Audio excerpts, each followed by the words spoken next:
با مقصد آموزش تجربه پیشقدم در سمت استفاده ثمرناک زمین با اشتراک سروزیر کشور و رئیس ولایت ختلان متخصصان ریاست کشاورزی در زمین‌های خوجگی دهقانی به نام وسیل در ناحیه وسه نیمه اول ماه اپریل سمیناری آموزشی دایر گردید.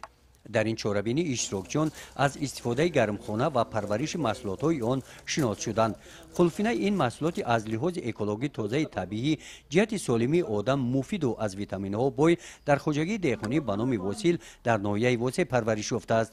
در نگاه بیننده شکل و رنگ این محصولات هم زیبا و دیدنی بوده حجما کلان و خرد میباشند.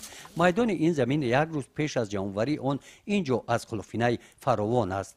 البته مهنت کردیم میشه کردیم. من دیدم که چه در غرق گل نقصد چی بود ولی نخواستیم تیارش نیست انشالله. 5 نفر خیلی 6 نفر کارگر داریم در مقصد کار میکنن مهنت میکنن روزی کارشون حقشون نمیگیرن. کاران مقصد او میتین داروی میگیرن میتین اون دیگه خیلی چوبخ یگون کار دیگر گردتینن یگون علف شوردن علف نیست. در خوجگی دهقانی به نام وسیل امسال خوجگیداران در مساحت 22 سوتیق زمین به پرورش قلفینه مشغول شدند. در هوای کوشاد میدان قلفینه مساحت 13 سوتیق را تشکیل داده است. برعکس قلفینه های داخلی گرمخانه این محصولات از نور طبیعی آفتاب بیشتر غذا گرفتند.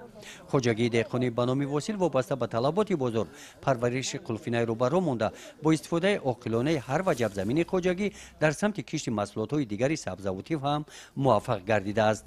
گزارش خوجا نظریف خدای نظر ظهورов از ناحیه وسه برای برنامه اطلاعاتی نوید.